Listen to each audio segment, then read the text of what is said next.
quoted, you rather reprinted an article written by Matthew K. Jallo. Yes. Please. I must say, a very well written article. And it's about the Gambia desecrating the Christian cemetery, yes. Corruption of Islam, impunity gone too far. So I will read out an excerpt of that. And I would want to find out whether this is how the Christian community viewed Yahya Jammeh's actions. And it reads as follows. I'm reading from page 108 to page 109. And I read as follows. It says, quote, Yahya Jammeh's recent efforts to test the resolve of the Christian community is a familiar pattern that, over 2 decades, permitted him the pleasure of gradually seizing on citizens' perceived weaknesses, exploit their fears in his perennial quest to leave his stamp on every aspect of Gambian life. This has resulted in the alarming integration of the military regime and Islam as an institution, altered the constitutional secularity of the state, and evolved a mutual relationship that is purely political in nature.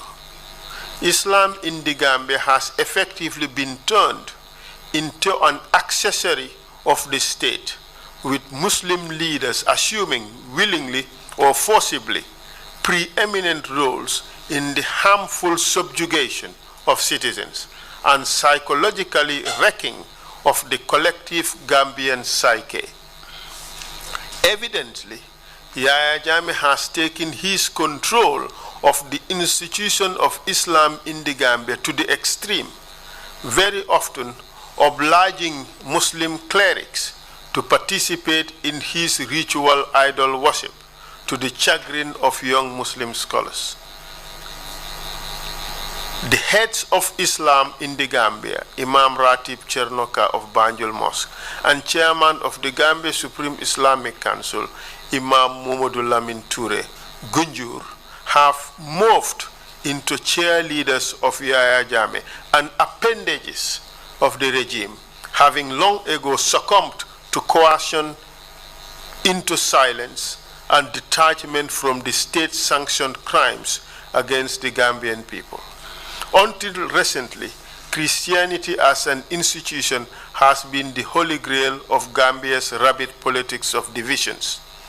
But the recent burial of eminent dissident radio journalist George Christensen at the Banjul Cemetery has again awoken the evil in Yahya Jammeh and triggered his challenge of one of the oldest and most powerful institutions in the Gambia, the church. Unquote. What do you say to that? Matthew was my senior at school. We know each other very well. Both of us were in St. Augustine's, though he was 1 year or 2 ahead of me. But we know each other and we've been related with each other up till today. But these are very strong words. Yes. It seems to suggest that Yahya Jammeh has hijacked the religion of Islam and was weaponizing it against the Christians. Yahya succeeded in many ways. And at this juncture, we were in constant communication, discussing the way forward. Those of us who were still in Gambia and those in the diaspora. And we discussed this particular subject, and this was the view that take up your stand there, don't allow him to ride over your head, paddling his way through, but you being there on the ground,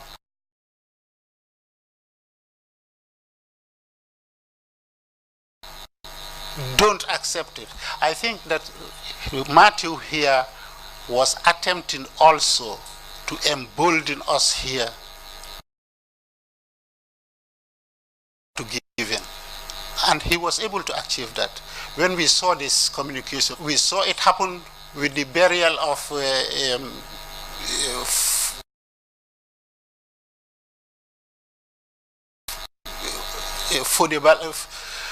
Fode Makalo. No. Balde, what's his first name? Buba Balde. Buba Balde. Because Buba was in this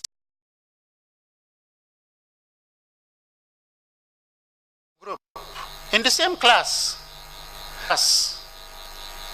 So you are talking to a crop of St. Augustine students belonging to the same class, whether it's Buba was at school, whether it was against Yaya.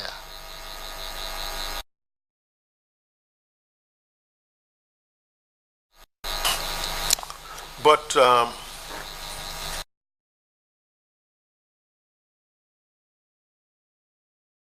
people argue that apart from these cosmetic steps, it was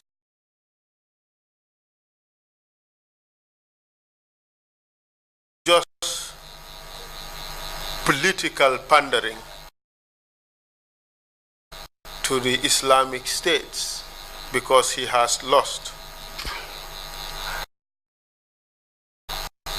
One cannot dispel it because it was happening at the same time. Yes, he lost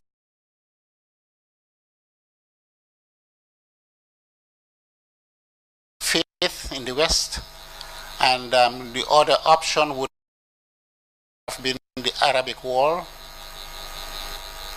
to make sure that that vision of his, apart from being the Arabic state, it would have been an emulation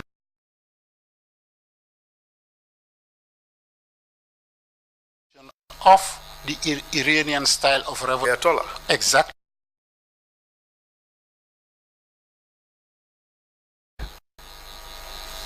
That is your testimony. He said, Babali Mansal to hear. We all heard him. Oh, billion years, well, whatever he said. He was made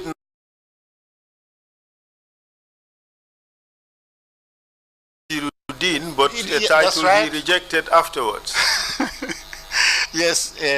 When people are... The position is that he wanted to be Ayatollah. He wanted to. He wanted to be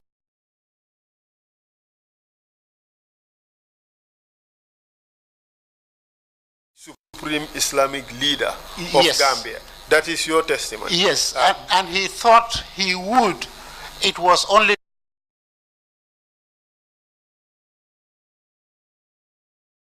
election 20 because those days, the king of those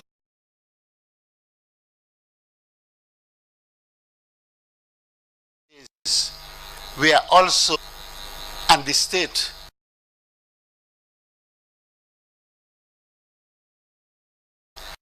just like Ayatollah here or Nasiru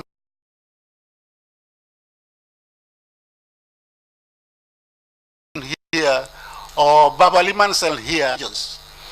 You talked about Birkama when he insulted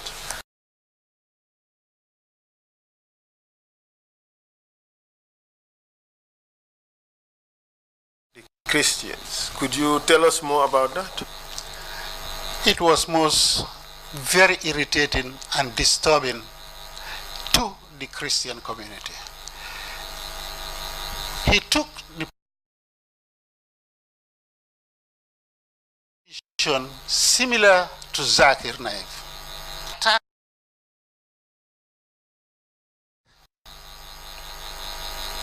On religion and Christianity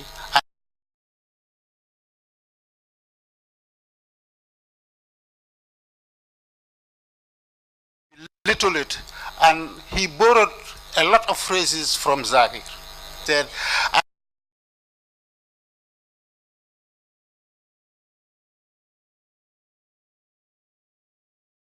know the Bible better than the Christians.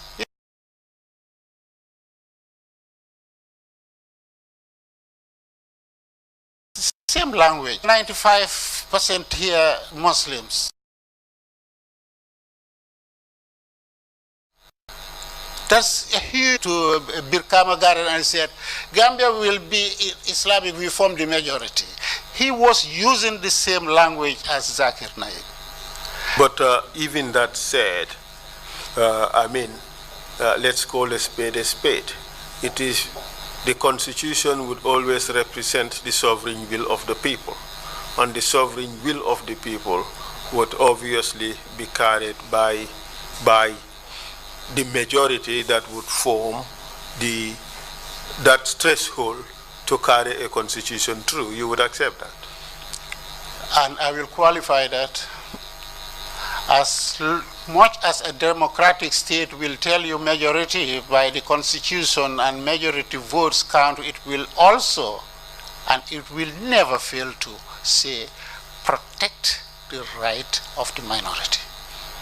That is perfect, and I thought that is important to elicit, in as much as a Gambian Muslim majority may, in their sovereign will, decide to put in place an Islamic state, it still would have an obligation in that case to protect minority rights.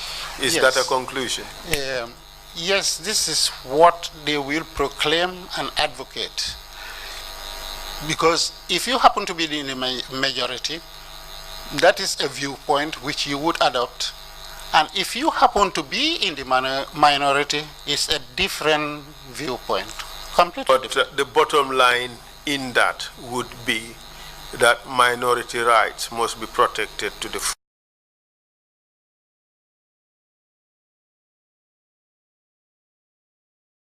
Yes. Would you agree with Yes, that? yes. Okay. Or suggestions for the future, especially in view of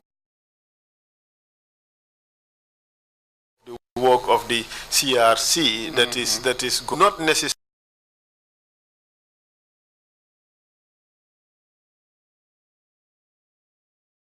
the fact that it could be done.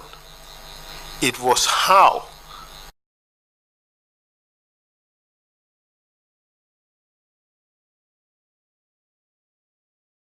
he proposed. He failed because of the processes he had adopted. He was just a bulldozer,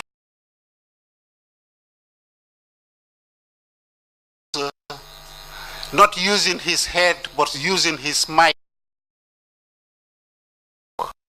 He was saying something that the Gambian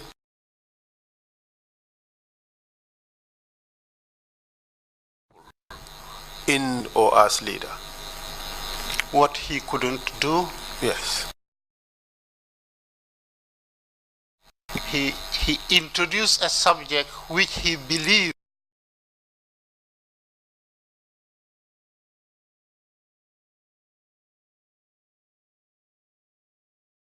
was the correct path, which Gambia Path. Yes. Good. So now let us move on from this issue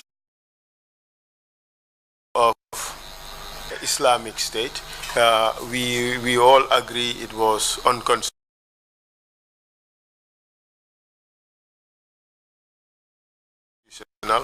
It was ultra virus. It was definitely void.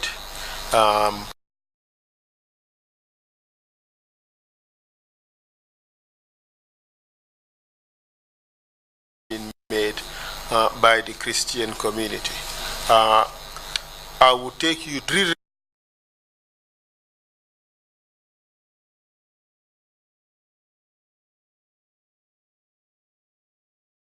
registration of churches.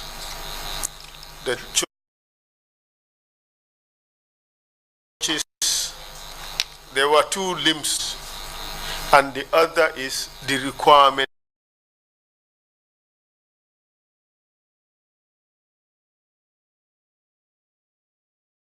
for re-registration of existing churches.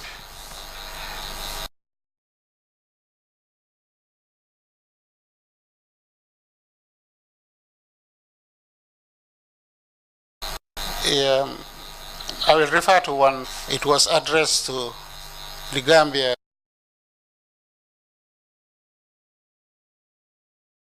Christian Council.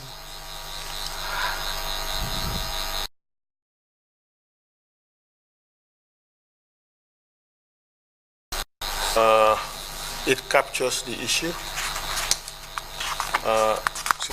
It's 27 February 2012.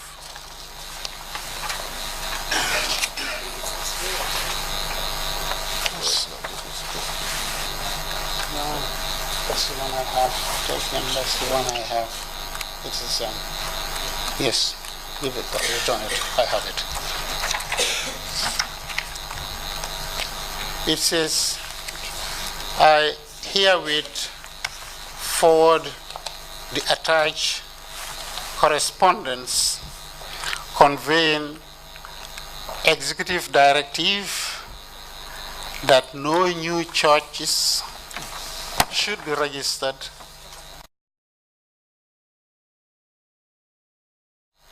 until further notice. This is dated February 2012. 27, 2012. Mr. Chair, we asked to put this document in evidence. Could you provide a copy to the chairman to take a look at? Yes. The issue with this registration ban of new churches is that... Okay. Mr. Chair, the book would be 116A, and this should be 116B, exhibit 116B, if admitted. Sorry, did I hear you correctly? 116B? B, yes. Oh, thank you. Request granted. Okay, thank you, Mr. Chair. What is the impact of this document? Yeah, the impact is, it is too long. The time it was released, nobody knew for exactly what was the reason. So you tend to hold on, thinking that you would come to learn the reason. And the longer you wait, the more, of course, time goes on and no action takes place until you think that probably next month an order letter would come to say that now you can resume. You keep on hoping against hope. Next month, next year, until we are now in 2020, and this was written in 2012. Up till today, a follow-up to this letter is being anticipated. The implication is new churches cannot be erected because of this ban. If you have the reason, you have the population expansion, and you want to but did you ask for a reason? Yes, people, even as far back as last week, I was in consultation with members of the Christian community who were interested in erecting churches, or those who were affected when they wanted to erect their own churches. The bottom line is, up till today, with all the inquiry, with the registration office, they cannot get it lifted. And they all quote to this letter when you go for registration. They will always quote to this letter. There is a ban. So therefore, you think this is an infringement of the rights of Christians to establish their own places of worship? Exactly so. It is infringement onto the Christian community. Because when you say a mosque, a church, I'm not thinking of a mosque, I'm not thinking of a synagogue. So, again, it is targeted. Whom? The Christian community. How about the other one? The re-registration of churches. That is churches that had already been legally registered by the government and operating in the country were asked to re-register. How do you perceive that? As government control mechanism. Again, too, it is the hands of government into religion. want to control it for whatever reason they have in mind, if you want to register, you have to come to me. And when you come to me, I simply don't register it. There is suggestions that for some churches, their applications had been pending for some 10 years, some 15 years, some 4 years, some 5 years. As I mentioned, this is already 8 years and it is still pending. So if somebody says to me 10 years, I definitely will not argue with him. And you think that is an undue restriction on your rights? It is too much restriction. There is also suggestions that there is a restriction on residential permits for non-Gambian pastors. Are you aware of that? No. You're not aware of that? No. Okay. But if somebody says to me there is, I will not deny it. I'll just keep quiet. I will not deny it. I'll just keep quiet because I don't know. How about the imposition of Islamic teachers on private Christian schools? This has an effect, yes. See, government has not been uniform, and probably this is why it is better for government, if you cannot be uniform, if you cannot apply the laws, your rules and regulations across the board, don't apply it, don't introduce it. I give a scenario where I said a family has 2 sons. One was 8 years and the other was 4. And it was feast day, independence celebration. He bought new dress, new shoes, everything for the 8-year-old boy. And for the 4-year-old boy, he bought nothing. And his reason, he gave reason. People always have their own reasons. I don't have enough money, I cannot afford it. That was his reason. He couldn't afford it. But you can afford to give to one full requirement, all his needs, and to the other 0. You see, I cannot afford it. You are developing hatred amongst the two. Both are your children, but all that you get is bitter hatred between the two. Government should be applying fair regulation across the board. If I want to deregister religious faith, let it be religious faith. But to say I'm regulating the Christian faith, then I keep asking myself, why? I can perceive the difficulty for government to share resources across the board. But if you cannot, as I cited example, do for none.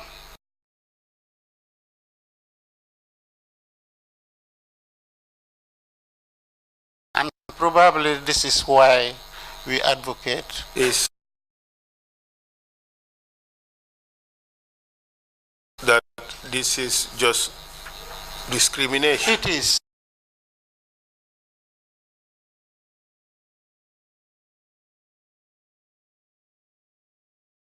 Discriminatory. And To exercise your freedom, it's your human right, which I am think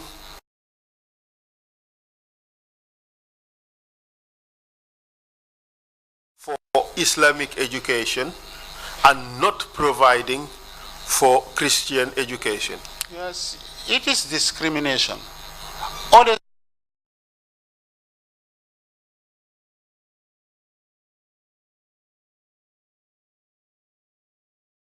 From a kid, Mimfam and Hanifen to Aja, I'm getting it all is so man, Muka Hanifen to Aleja. I'll be need lab Yadualeja, Sejaburjam, Dulka be freedom of space the Bualeja, Dual Bela, do Bualbe, Allah Bol and Esti Gambian dream, Brikama Boyu, Dulkana, Kuoliki, is all about Gambian talent TV. Tune in direct, ala GB, stay tuned, Mimbekir in Gambia, Bantala, Gambia. Look! School is all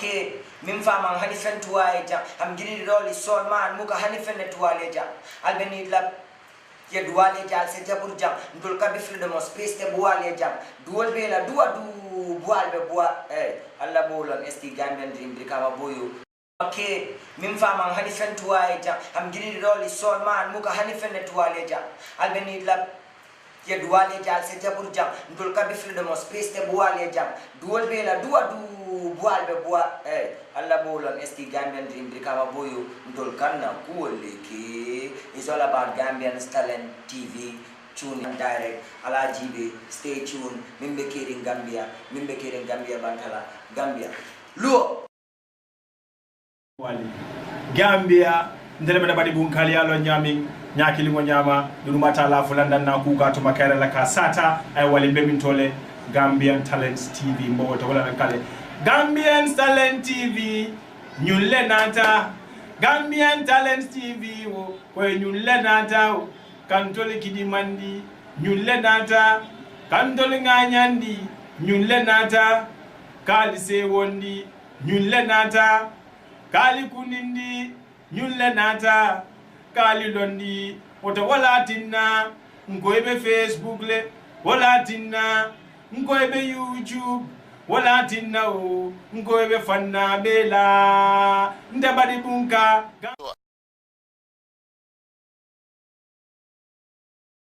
But I have never experienced it. I'm not a convert myself.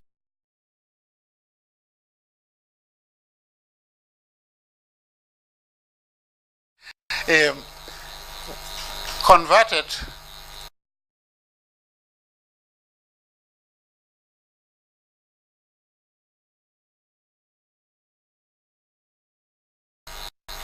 and hardened him. The judgment was made against him.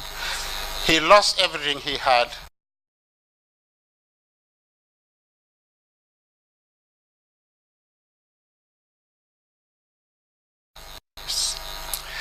Another incident where this convert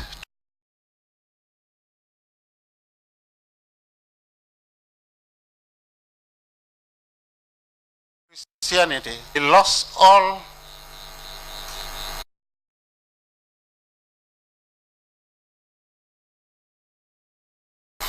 that he had with the family.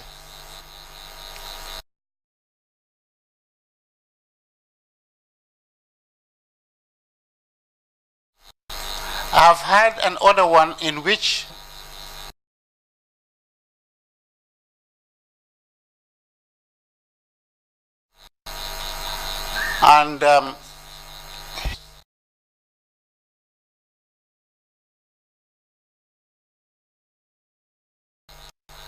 he was surprised and he was asking himself, why should he behave like this? He gathered guts and went to the landlord and inquired, and the landlord said, last Sunday your friends came here, I had them making prayers, I never knew that you are not a Muslim. There are many. But you would realize, Mr. Sen, that these are in fact social problems, as they would happen to Christians who have converted to Islam. They can also happen as it happened rather to Muslims who have converted to Christianity. It can also happen to Christians who have converted into Islam. So these are social problems that do not necessarily equate to the violation of rights. This is just intolerance of the people. That's right. It points at the level where this country has reached. Things that never used to happen are happening today. Stories that I would have denied 10 years ago or 10 years ago, I would have said, no, it's not possible. These things are now happening in the country. The previous administration cultivated this, and it is just getting bigger and bigger, not smaller at all. The other issue you raised is demolition of a church construction in Senegambia area? This particular church, very close to Senegambia, was not on the highway. It was deep down and not this normal Senegambia route. If you come to the paved road, the road coming from where they call New Road, coming into Senegambia, it is within that locality. The church was, by the time they gave the notice,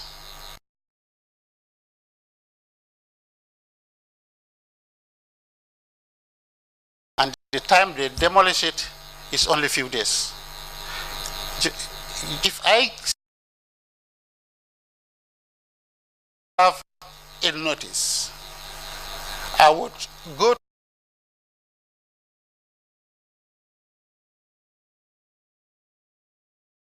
court and wait for that period of time, license, but he's got all the proper documentation.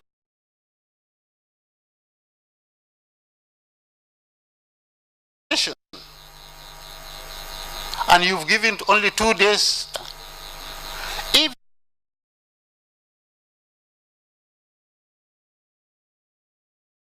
If I had cause to, I would appeal to you and give you 1 month notice. We are all familiar with 1 month notice. Even I want vengeance, the bitterness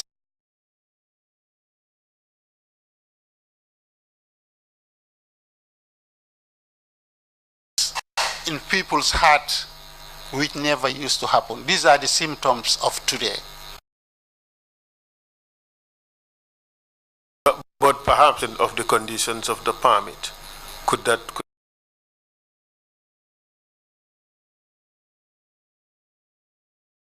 have been a reason? And we go and testify to that. I don't.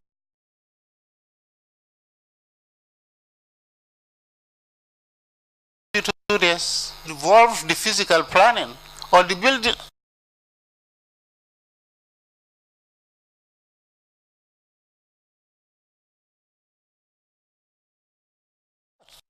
Not to who GT board, tourism board. GT board. Yes. That's the area. That is a completely. I mean, the church is being built in the TD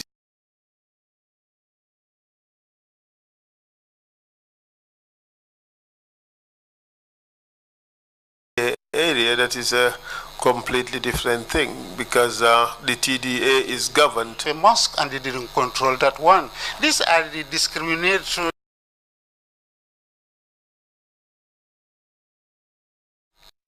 signs that people see and read and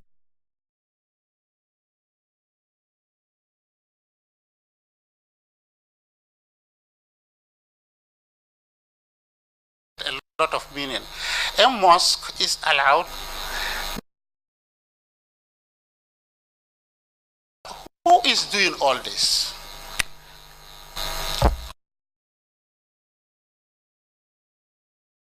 This happened during the time of Yahya. So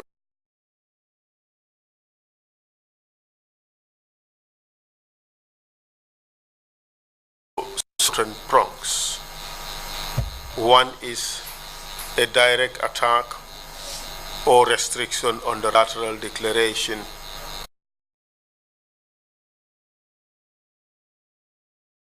of Gambia as an Islamic state. It is the same story. He put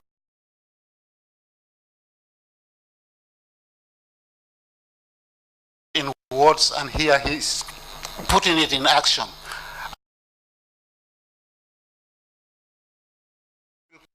Change your religious sisters. I will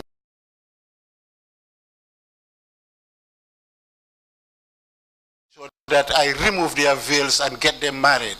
The number one is in the president of the state. So and when all these things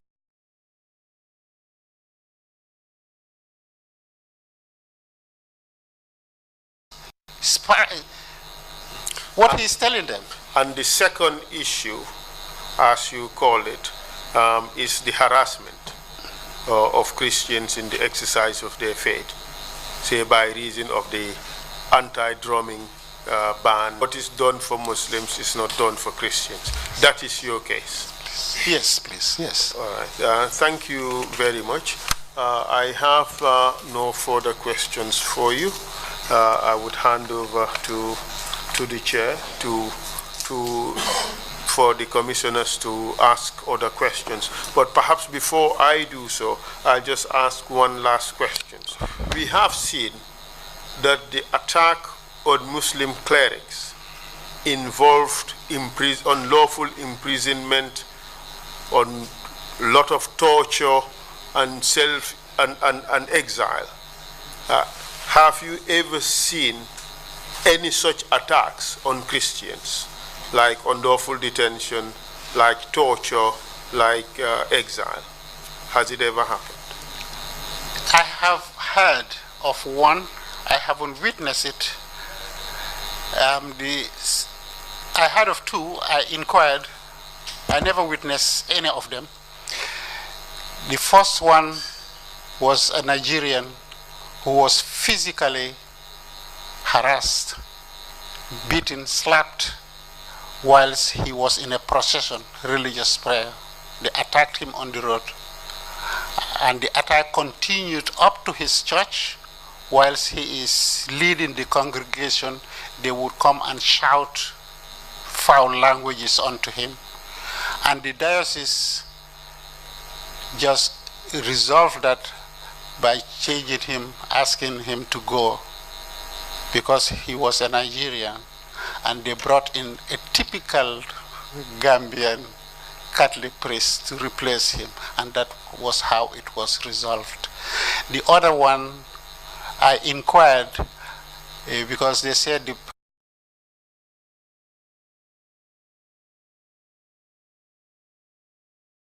was attacked and arrested, but he said to me, and that is Father Edu, at the peak of the crisis, he said to me, no, dañoo wax rek.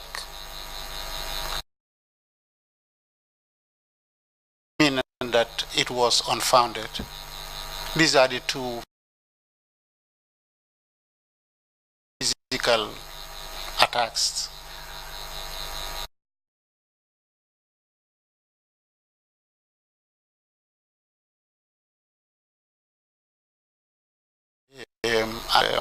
Fraternity, it looks like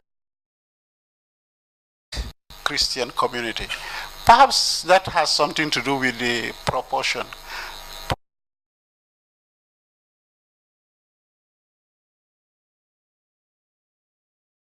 Proportion.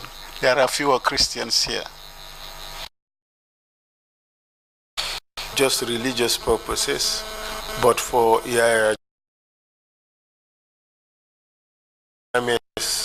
efforts. Over to the chair.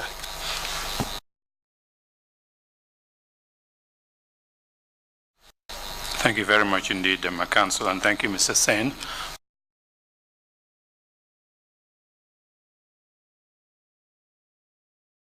For your testimony.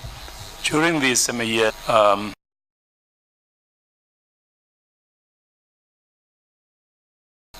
help, I don't know in what form,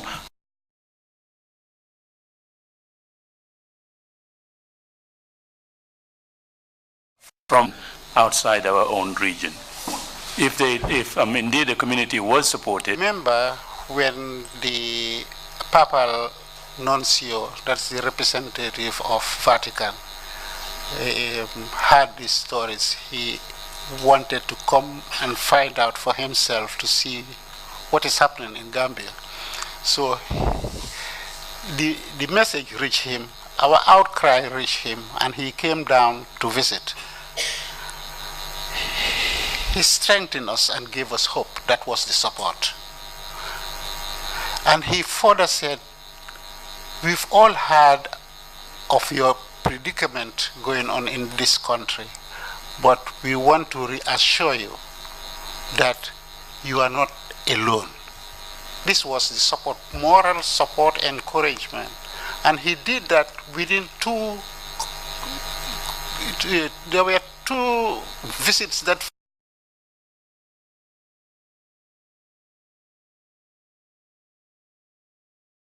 each other within a very short period of time.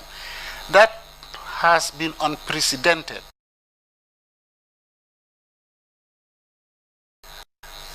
For Vatican represent the Christian community, yes, we are not alone. They were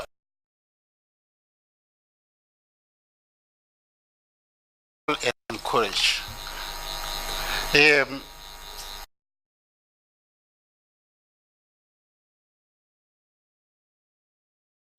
About the issues coming up in Gambia, and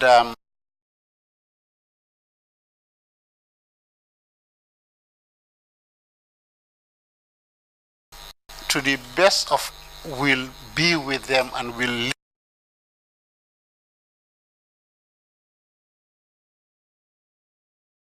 to their prayers.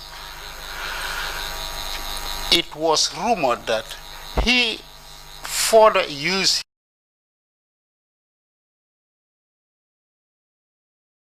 influence to make sure that during use a strategy to ensure that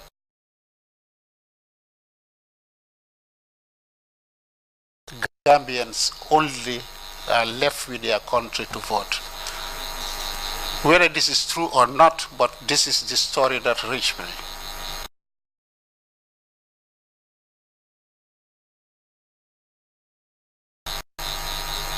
To reach any international organizations protesting this development in the Gambia, i.e. African Union raising this issue at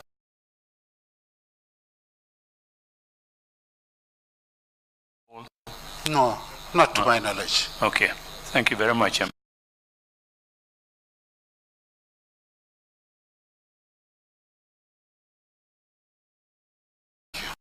Commissioners, if you have any questions, please go ahead and Commissioner. On behalf of the Gambian people and the religious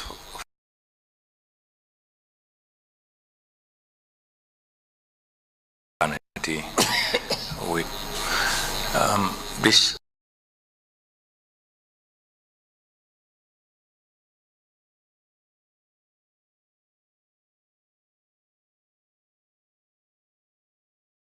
has been prevalent. Yeah, it was only, as our elite council said, way of consolidating his dictatorship. All the means are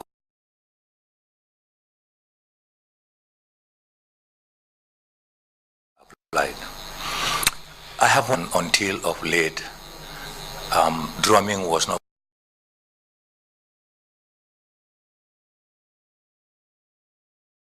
of your performance. Nice, the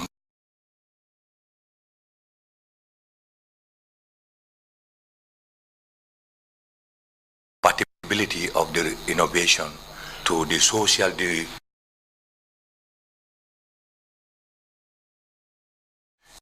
people of the same.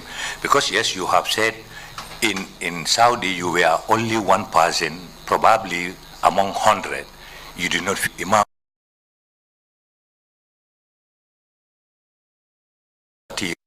would hug the priest in honoring their district.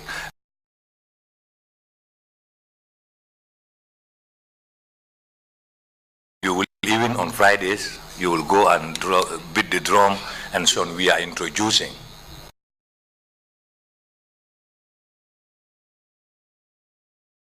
Should be sensitive to the culture. It looks like since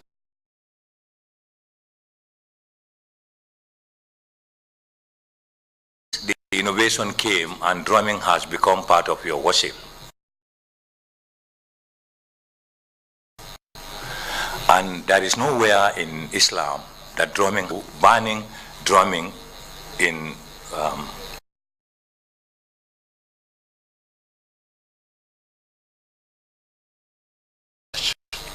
No, not the church. In the land. Yeah, because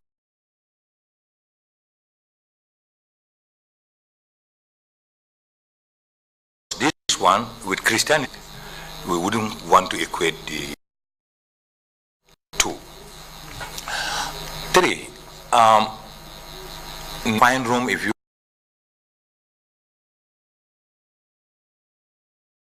can fine-tune your volume to a level that outside, even few meters outside, the noise will not be realized. But on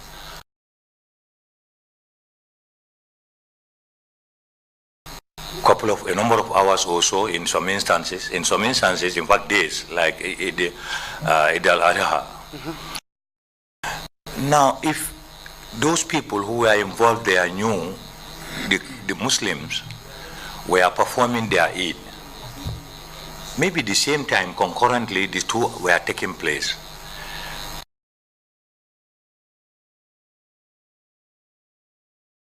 What was wrong for them to recognize that noise is not part of their worship? Do we control our noise so that we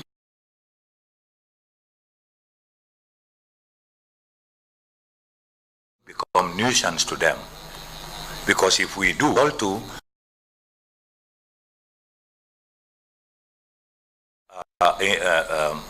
agitation, of course I expect them also, the Muslims,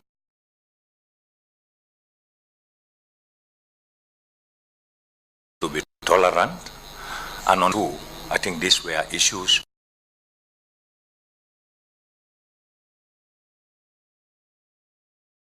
we had to look at. Probably my third point is we don't compromise our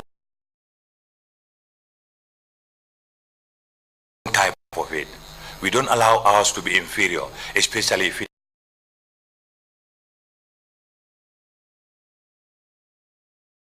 implications. Then that was not what was inherent in the Gambia. And the confirm that it is compatible and adaptive. That's my opinion. I don't know what you have. Maybe I will give a short response. Most of these things happening, they are just symptoms of intolerance.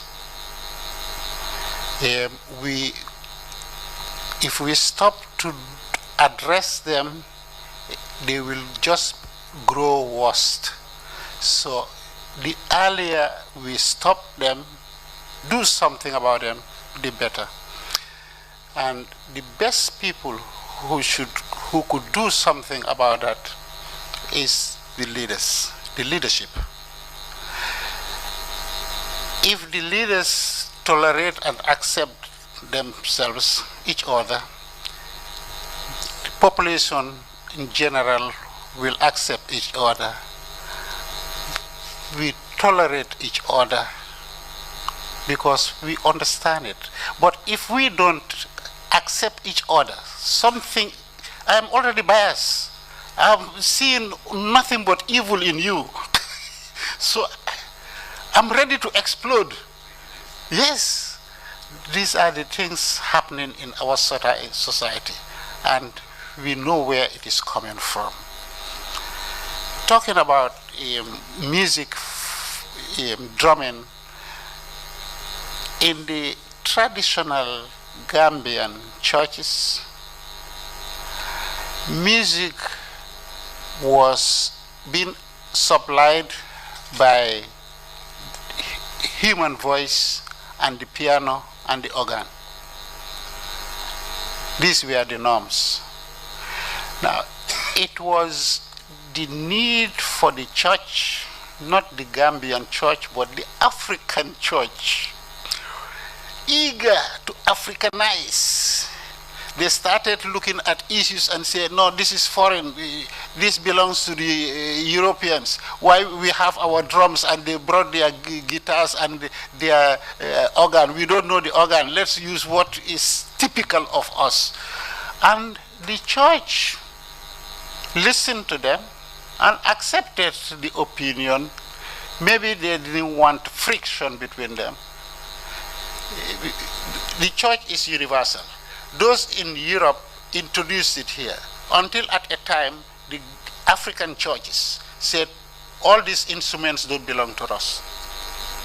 We are going to our local musical instrument. And then the head church said, okay, music is music. Whether it's coming from the guitar or coming from organ, wanted to give freedom to all of them. They didn't want to say they were against Africans. Africans demanded it, it was given to them. And so today, the church accepts it as part of the liturgy, part of the prayers.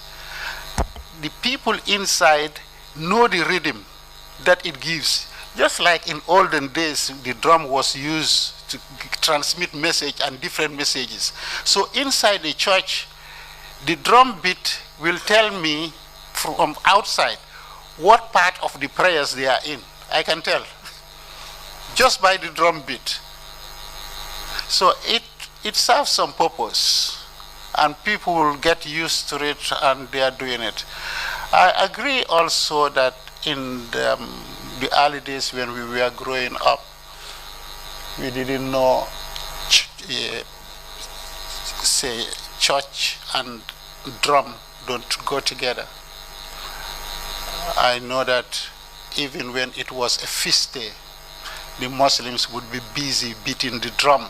It was a Christian feast, and they would celebrate it with us. And they will be beating the drums until they are a few meters approaching the church. All of a sudden they stop until they pass over. Then they resume the drum. This was beautiful. These were indicators of harmony, religious tolerance, and respect for each other. We have lost all those things today. It's sad. Thank you very much indeed. There are no further. Yes, Deputy Chair, you have the floor.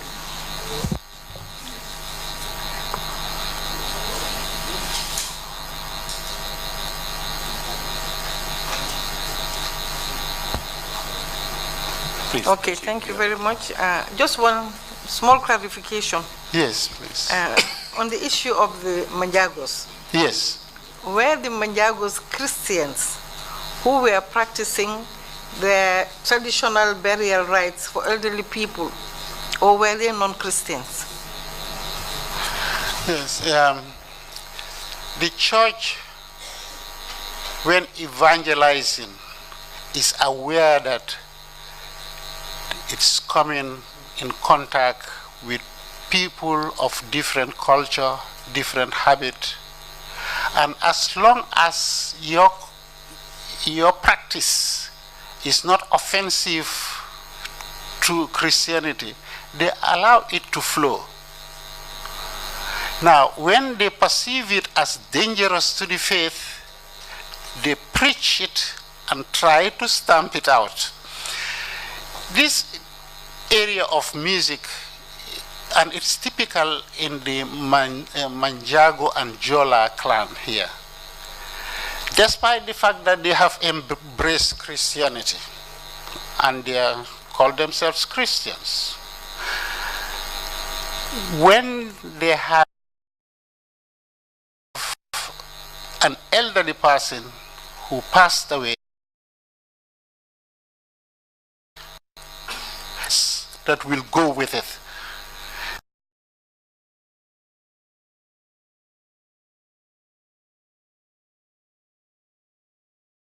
Now, this is not a Christian belief, but it is a traditional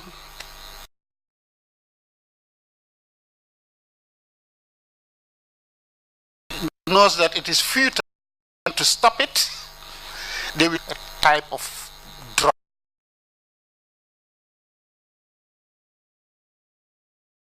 and a type of dance. It's also different type of drum and a type of dance that they would do.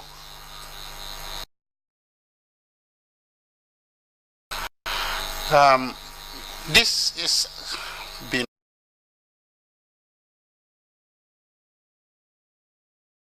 just turns a blind eye, allow it to go on. The one that the church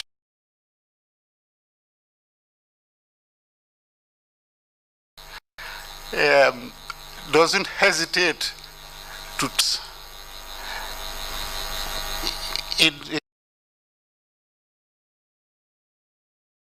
such incidents, they would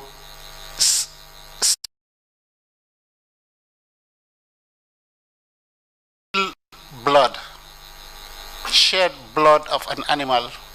Church doesn't like that and has been trying for a long time to put a stop to it. Sometimes you just come and fight with people.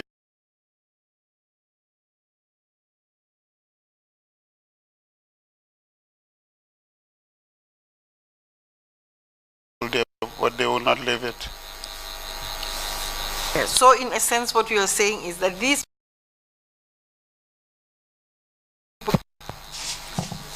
Sen jërëjëf ci leeral bi. For the clarification. Li ma lay laaj mooy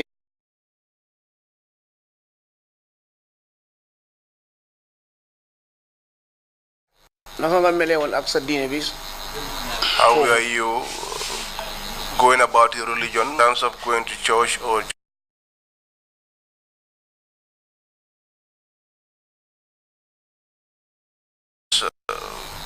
carrying out your religious activities?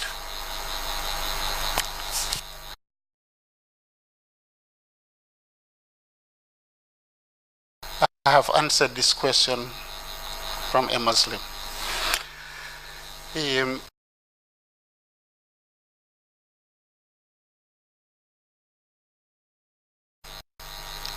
The restriction in Saudi is worshipping in any other form other than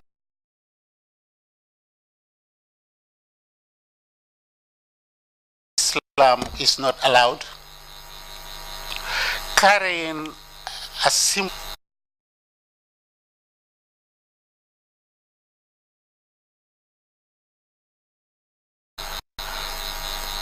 how did I feel?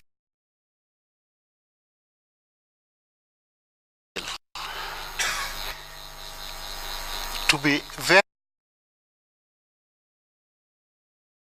respectful to an American or a British.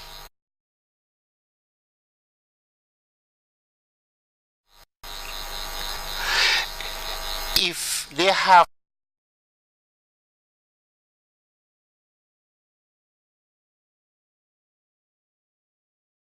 any item, be it water, bottled water, difference. It is in the Saudi psyche. And these were the things that helped me.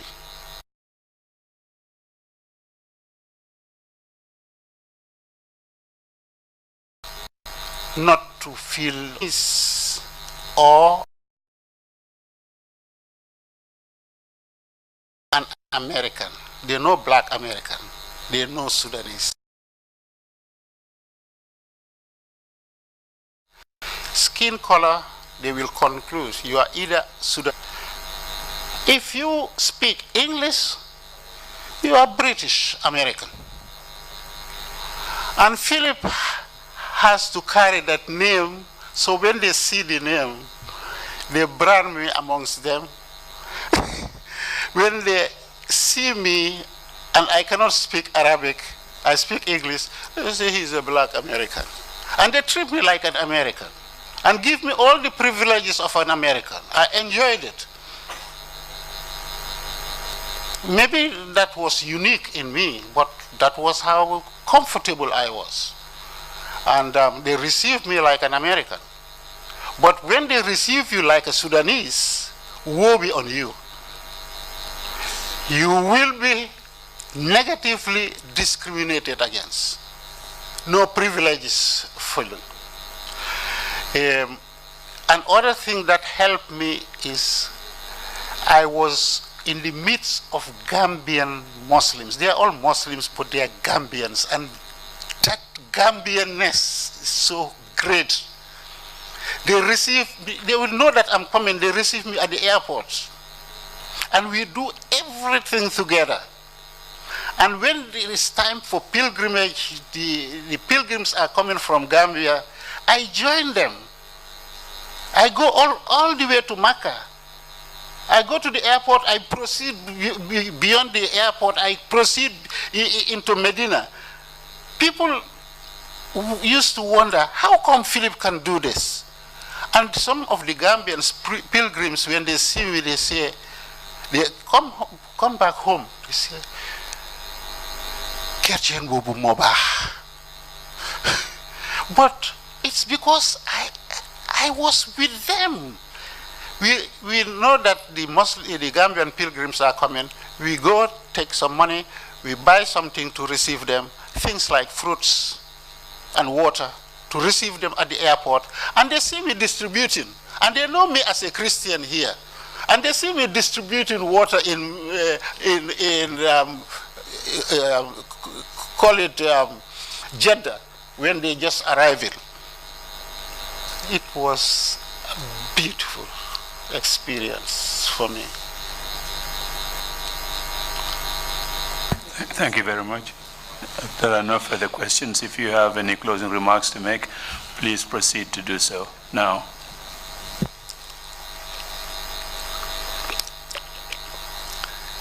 Commissioner, Lead Counsel, Commissioners,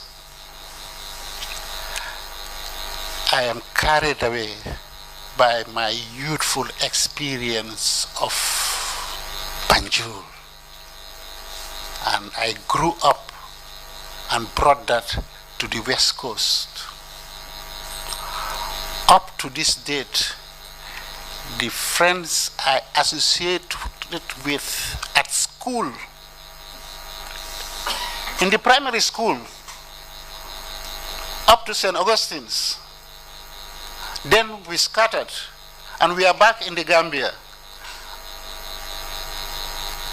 And now, instead of 4, we are only 3 Christians. Instead of 24, we are now 20 Muslims. And we meet regularly. Nothing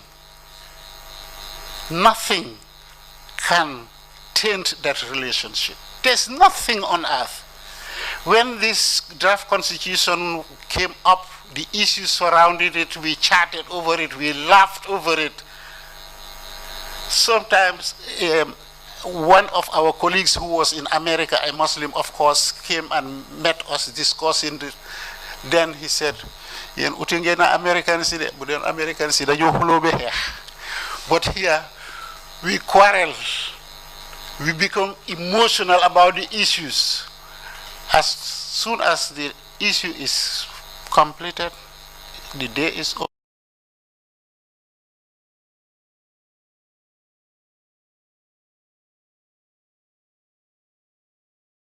We forgot about it.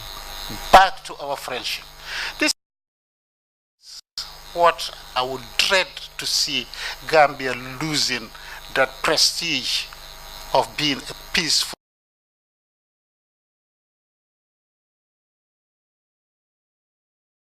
nation. I used to nowhere else I have traveled. Why I haven't seen it anywhere else.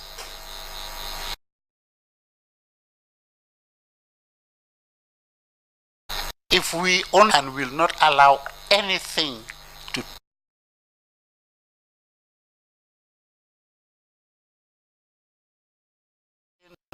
this cohesion, this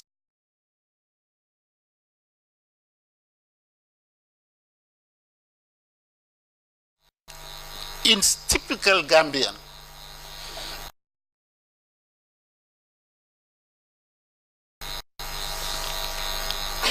practices and beliefs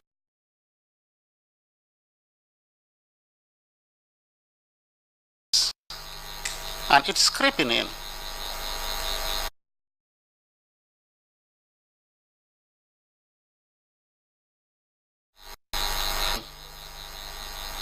That Gambians are not living the best of it. The best Muslims I encountered were Gambians, not Saudis.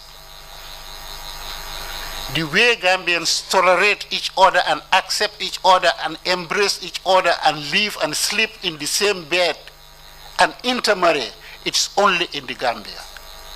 Don't tell me what you have seen outside, that we are inferior. Ours is not perfect. Let's not allow us to be deceived. We should borrow what is beneficial, what is advantageous, we take what is at our disadvantage, we isolate. This is my advice. The interfaith committees that we had here, interfaith dialogue, I would like to see that happen again. The people that were participating in it, they were passionate about it, and they would meet regularly. And they are still here. I can see them. Only if they could come back together and hold on, Gambia will survive.